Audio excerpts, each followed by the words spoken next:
मालती वर्मा 58 वर्षीय शिक्षिका आगरा के राजकीय कन्या जूनियर हाई स्कूल अचनेरा में पढ़ाती थीं। शिक्षा के क्षेत्र में अपने 3 दशकों से अधिक के अनुभव के साथ वह विद्यार्थियों और सहकर्मियों के बीच आदर और सम्मान की प्रतीक थीं। एक सादगी पसंद और मृदुभाषी महिला जो अपने परिवार से बेहद प्रेम करती थीं। उनके परिवार में उनके पति शिवचरण सिंह, बेटा दिव्यांशु और बहू रेखा के अलावा उनकी प्यारी बेटी वंशिका थी, जो एक कॉलेज छात्रा थी। मालती का जीवन सादगी और प्रेम से भरा हुआ था, लेकिन एक दिन की घटना ने सब कुछ बदल दिया।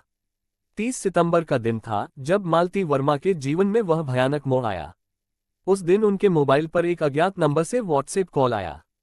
कॉल करने वाले ने खुद को पुलिस अधिकारी बताया और एक ऐसा खुलासा किया जिसने मालती को गहरे मानसिक आघात में डाल दिया।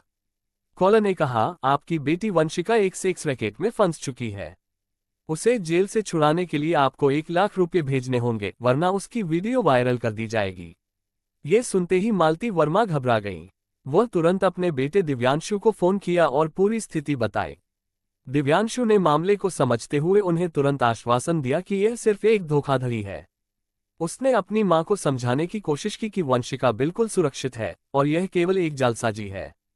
इसके बावजूद मालती के मन में चिंता और भय की भावना बढ़ती चली गई। ठगी का यह मामला केवल एक झूठे कॉल पर नहीं रुका। जालसाज ने मालती वर्मा को 4 घंटे तक मानसिक रूप से बंधक बनाकर रखा। उन्हें लगातार 8 कॉल किए गए, जिनमें हर बार धमकी दी गई कि अगर उन्होंने पैसे नहीं भेजे तो उनकी बेटी की वीडियो वायरल कर दी जाएगी। इन कॉल्स के दौरान कॉलर ने खुद को पुलिस अधिकारी के रूप में पेश किया और अपनी व्हाट्सएप डीपी में पुलिस की वर्दी पहनी हुई तस्वीर लगाकर मालती को डराया।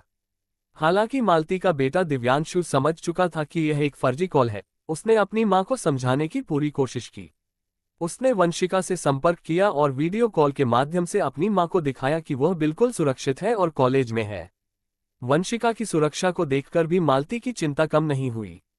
उनके मन में कहीं न कहीं ये भय बना रहा कि उनकी बेटी को कोई खतरा हो सकता है।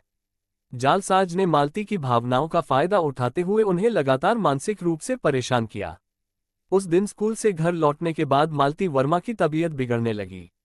घर पहुंचने के बाद भी वह मानसिक तनाव में थी और बार बार उन कॉल्स के बारे में सोच रही थी। परिवार ने देखा कि वह बेहद परेशान और चिंतित थी। उनके पति शिवचरण सिंह और बेटे दिव्यांशु ने उन्हें समझाने की पूरी कोशिश की कि उनकी बेटी सुरक्षित है और यह सब एक धोखाधड़ी है, लेकिन मालती इस मानसिक तनाव से उबर नहीं पाई। करीब 4 घंटे बाद उनकी हालत और बिगड़ गई और उन्हें दिल का दौरा पड़ा। उनके परिवार ने तुरंत उन्हें अस्पताल पहुंचाया, लेकिन तब तक बहुत देर हो चुकी थी। डॉक्टरों ने उन्हें मृत घोषित कर दिया। इस दुखद घटना के बाद मालती वर्मा का पूरा परिवार गहरे सदमे में है। उनकी मृत्यु ने उनके परिवार के साथ साथ पूरे समाज को हिलाकर रख दिया। मालती वर्मा की मौत एक बुरी साइबर ठगी का परिणाम थी, लेकिन ये घटना सिर्फ व्यक्तिगत त्रासदी नहीं है, बल्कि एक गंभीर सामाजिक समस्या का उदाहरण भी है। भारत में साइबर अपराध तेजी से बढ़ रहे हैं और इस प्रकार की ठगी के शिकार लोग न केवल आर्थिक रूप से बल्कि मानसिक और शारीरिक रूप से भी क्षति उठाते हैं। साइबर अपराधी ऐसी तकनीकों और मनोवैज्ञानिक ट्रिक्स का इस्तेमाल करते हैं जिनके जरिए वे आम लोगों को डराते और ठगते हैं। मालती वर्मा के मामले में भी यही हुआ। अपराधियों ने उनकी मां की भावनाओं का फायदा उठाया और उन्हें उनकी बेटी के जीवन को लेकर इतना डरा दिया कि वह इस भय से उबर नहीं पाई। मालती वर्मा के परिवार के लिए ये घटना असहनीय है।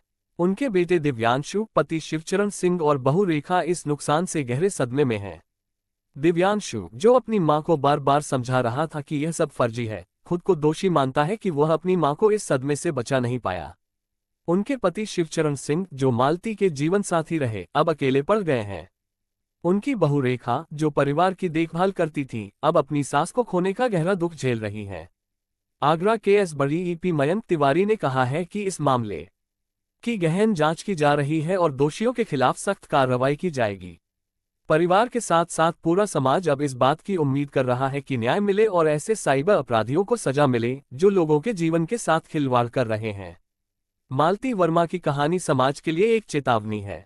ये घटना हमें ये समझाती है कि हमें साइबर अपराधों के प्रति सजग रहना होगा। हमें ये भी सुनिश्चित करना होगा कि हम अपने परिवार और प्रियजनों को इन खतरों से अवगत कराएं और उन्हें मानसिक और भावनात्मक रूप से मजबूत बनाएं। इसी के साथ यह कहानी समाप्त होती है। दोस्तों, अगर यह कहानी आपको अच्छी लगी हो तो वीडियो को लाइक और चैनल को सब्सक्राइब जरूर करें। इस कहानी के बारे में आपकी क्या राय है मुझे कमेंट करके जरूर बताएं। मिलेंगे अगले वीडियो में, तब तक के लिए जय हिंद जय भारत।